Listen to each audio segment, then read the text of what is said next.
Recent climate change reports from the UN show that we're basically on an irreversible path towards the destruction of our ecosystem. The question is no longer whether we can avoid a global catastrophe, but about how to lessen the impact of our catastrophic path. With hundreds of millions of lives affected, it can be overwhelming to think about, but don't despair. Here are 5 major steps we must take within the next couple of decades to ensure the survival of human life on this planet. Step number 1, we have to change the way we talk about climate change. According to Jane Burston of the Clean Air Fund, it's more effective to talk about what is already happening instead of future projections. Concentrating on projections in the far-off future makes it seem distant and unreal. We need to bring attention to the things we can already see happening every year. More extreme droughts, heat waves, floods, hurricanes, etc. All of these lead to loss of lives and political instability at home and abroad. Making the problem personal is the best way to motivate people to take action.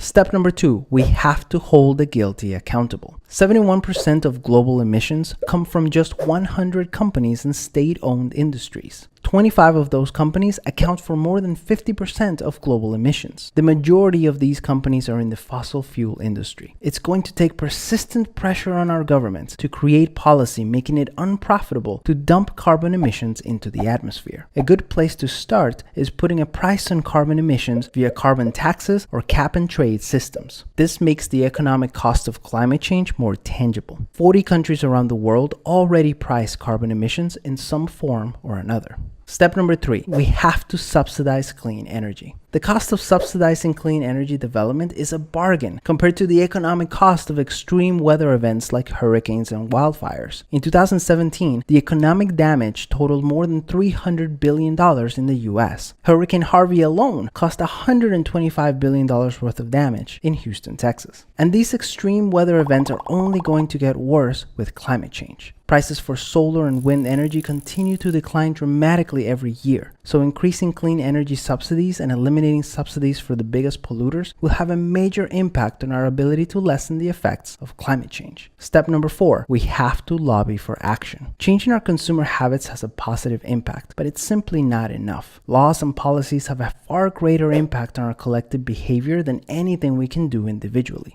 Right now, major polluters in the energy, fossil fuel, and transportation industries spend 10 times as much on lobbying than groups concerned with climate change. That means that most of the new laws in the US end up benefiting companies with high carbon emissions. So we not only need to lobby for new policies and laws, we also need to put pressure on major corporations to move towards zeroing out their carbon emissions. Step number 5, we have to cooperate internationally. According to the most recent UN report, the only way to avoid the consequences of climate change is through unprecedented international cooperation. We must elect leaders who believe the science of climate change and will do everything in their power to decrease humanity's impact on our vital ecosystems. So what can you do today? Eating vegan is probably the most impactful way to reduce your personal carbon emissions because production of meat and dairy creates the most emissions and the food chain accounts for about 26% of total emissions. But the single most powerful thing you can do is lobby for policy change at every level of government. We don't have time for small incremental changes and improvements. We need drastic action, and that will only come when the public demands it. Peace.